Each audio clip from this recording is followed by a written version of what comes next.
I'm Chris Bernard, the director of Brezhnev, and trying to think about how it all started. I seem to remember that Margie and the poet Carol Ann Duffy were trying to write something, and they come up with the notion of a girl writing a letter to Brezhnev for some other reason or other. And Frank Clark, the writer, picked up on the title, Letter to Brezhnev. And from that just grew the story. And we used to live on the 13th floor of a tower block in Everton. And he wrote the script. And we're all signing on, and we haven't got a penny between us, really. I met this woman who just inherited a lot of money, and she lives in the Isle of Man, so I went over there to see her, and she's a heir to the Baxi fortune, Baxi Berners. So I went over there to see her in the Isle of Man, sat there typing me on the pretext of typing my script and doing rewrites, and all the time I was sitting there giving it that on the typewriter and saying, how can I get my hands on the family fortune? And they read the script, loved it, and the brother rang me up, Charlie Castleton, 2 days later. He said, Frank, we really love your script, how much do you want to do the film? And me and me naivety said, 30,000. He said, well, it's yours. They ended up putting 50,000 in, but that's what we actually made the film for.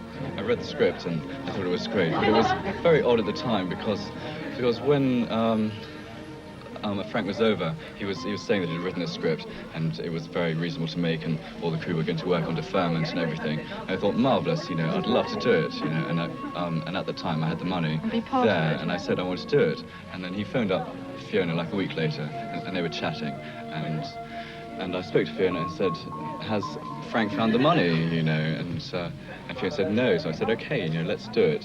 Let's do it now.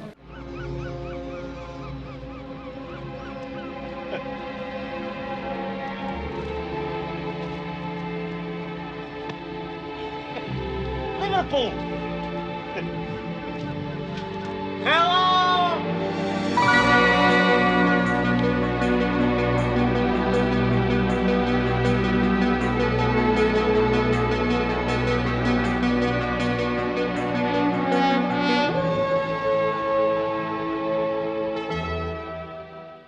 So we found this location called New Bird Street, and it actually was the most disgusting sausage factory, and it absolutely stinks here.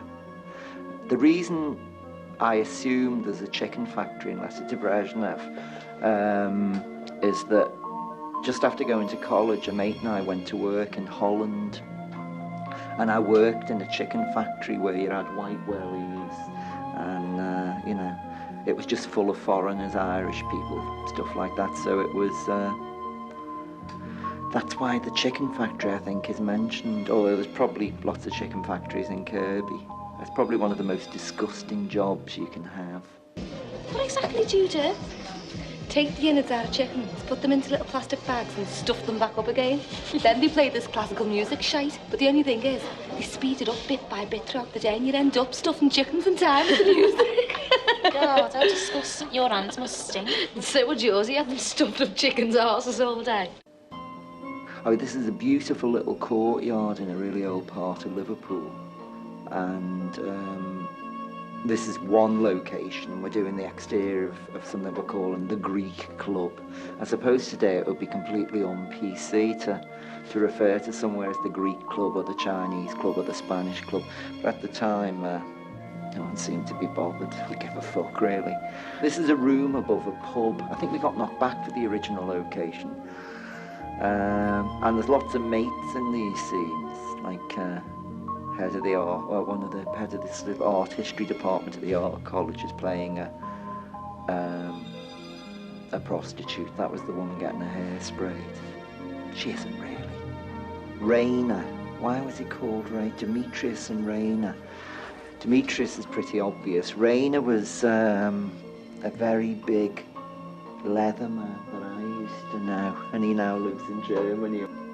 I was amazed with design. We basically completely lost the location we were going to go to, and then one of the extras had a friend who had a pub, or in fact indeed had a pub called the Swan. I think it's closed down now, so we got told we could use the Swan, and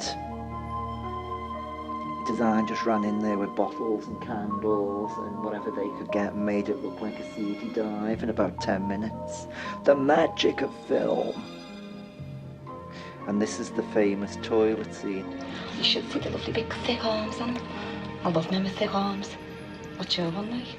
Oh, he's gorgeous. So these toilets are in the Odeon Cinema in Liverpool. And I'll save my teabag anecdote for the actual film, I think. The 80s is so strong, isn't it? The design, the fashions, the look of the girls. All those bad Thompson twins hairdos. Sorry, Alana. She is so Monroe-like, isn't she? She's so beautiful, Margie. I think that was one of the sort of magical things about the film, that you could turn... Yeah, they were two working class girls. That's what they are, Margie and Alex. And they ended up just looking like icons, didn't they? Particularly Margie with the blonde hair. That hat, yeah, that fucking hat. Some bastard robbed Peter Firth's hat. So our amazing costume assistant sat down with some cardboard and white camera tape and made that. It shows though, doesn't it? It really does show.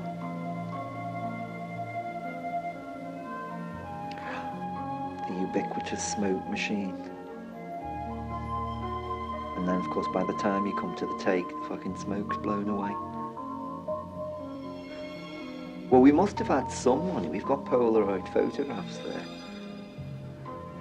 Basically, the reason people are all huddling together is for body heat, because it was so cold. But it's interesting the way the more the men sort of huddle around Sandra, isn't it, Alex?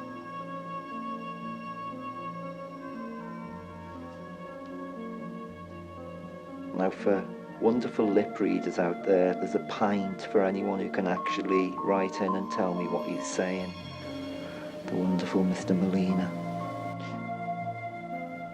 People often ask, why did everybody agree to do it? I mean, when you think about Alfred Molina there, he was quite a big stage star. He hadn't done many films, or at least I don't think he had. And Peter Firth, of course, Oscar nominee. Ken Campbell, Neil Cunningham, a lot of very prestigious Liverpool artists. Is that a joint you're smoking? Well, pass it here then.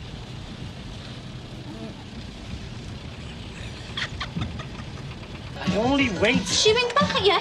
I can't help that. Can't you? Well, I'll wink the eyes on your sockets. Will you? Yeah. Will you? Yeah, you heard me. I'll do one, woman.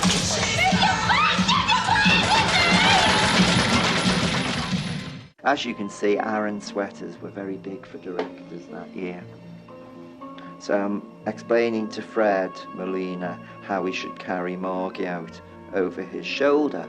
And of course, as you can see and as you can imagine, I've carried many ladies on my shoulders out of bedrooms, so I know exactly what I'm talking about. It's interesting for people who don't know Margie or don't know the way Margie operates. See how cool and in control she is on the set. She's one of the most professional people you could work with, and she's really caring about, not to say the others aren't, they were all like this, but she's really a giver as an artist. It's interesting because when we started to make Lester Brezhnev, we literally, the stories are true, we had no money. We had some actors who we knew, Peter Firth being one of them, Bruce McGowan, who was the DOP. At the time, I was naive enough to think, well, a cameraman is a cameraman. And what he actually was probably just a very good loader. He'd probably kill me for saying that. And I just said, right, you're shooting it. And can you borrow a camera for a few weeks from one of your mates? I mean, this was the way it was approached. Peter Firth, well, it was a fucking big leap of faith. So, you know, he must have liked that script. He must have liked the people. He must have got off on our vibe, on the way we operated. There were connections with Liverpool. We didn't know him.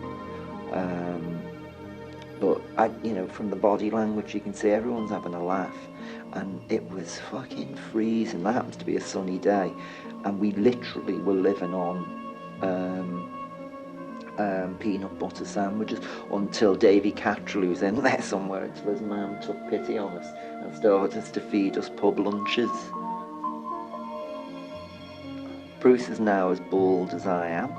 Just thought I should put that in. It all looks extremely professional, and we sort of did know what we were doing. But I think literally everybody, even the leading actors, had been thrown in at the deep end on this. There's no question of that. Do you know what I'd do? I'd get a gorgeous photo of myself, lash it in an envelope, and I'd write a dead nice letter to that fella. Hey, Vinny, what's his name? Who? The president of Russia. Brezhnev, isn't it? That's it, Brezhnev. Teresa, you melt. Why didn't I think of that? Oh, I love you. Where are you going? To write a letter to Brezhnev. You get in there and get your tits rubbed. In fact, why don't you get them pulled off you? Where's she going? Out of her mind. I think that image sums it all up. Everyone in the back of a van, which we probably hired for about 15 quid a day. A wonderfully arbitrary shot of tractor, which has fuck all to do with the film. It probably just got in our way. Looks good though, doesn't it? Keeps a bit of interest. The famous fence. Now, I'd forgotten about this. I actually believed there was a fucking big long fence that went on for about 10 miles, and in point of fact, it was a 6-foot piece. Yes, we had makeup, yes. She had to be one of the finds for me. Ms. Walsh there, she's playing the mother. She just had such personality and charisma when she came in, and she totally understood. It was the woman was psychic. She tuned into Frank Clark and myself at the audition, and really, she just basically tied us up in knots. We had to give her the part. She was fabulous. What a great face! What a charming face she had. I don't know what this lot next door must be thinking with all the effing and blinding going on in here. So fucking pack it in now, okay? Josie, get in here. Now, we all had a history with Ken Campbell because he'd formed a theatre company in Liverpool called the Science Fiction Theatre. And forgive me for this, Ken, but you played the part so brilliantly. I think he just looks like the seediest, nastiest, wretched journalist you could imagine, trying to dig the dirt. And he's a sweetheart, really. So what did Peter think of your political views, then? Or were you too busy with other things? So Angela, who plays Elaine's younger sister, she is now a writer, and I guess she'll become a director as well very shortly. I'm dead photogenic, me, you know. I take lovely pictures, I do. People stop me in the street and tell me how photogenic I am. Honestly. It was very important to us. This film was made, you know, sort of when the effects of the miners' strike and Thatcherism were at their height. And this can't be forgotten, particularly from Frank and Margie's perspective. I think we were all very politicised, I think, for the time. I think it's a very exciting movie, and one of the things I think is very dear to me about it, it's got a music hall quality, whereas it's very working class, and it's the first time you hear the working classes talking in their own tongue. And the background of this shop, for instance, you can see on the wall coal, not dole posters, and at every opportunity we tried to, you know, get a sense of the politic of the time. I mean, there were fantastic lines in some of the scenes about, I can only paraphrase, but about life being no worse for the working classes here than probably it was in many other countries. You just take a walk into any back kitchen round here and you'll soon see food shortages. Look, lad, going to live in Russia can't be any worse than living here. And at the time it was true, it was really, really bad in the north of England. We did it because we loved to do it. I think that's the thing that shows most in the film, the spirit. I've never been able to work out why a very, very cheap, minimally shot film was so successful, and I guess it captured the spirit of the time, and I know that might sound a bit cliched and a bit corny now, but it really did. And I guess everybody wanted to just do something that meant something, that mattered, that had a voice. And I suppose in television and the arts, there was not a huge amount of stuff coming through that was from the people. And Frank managed to get a voice for the time. Go make a fucking film.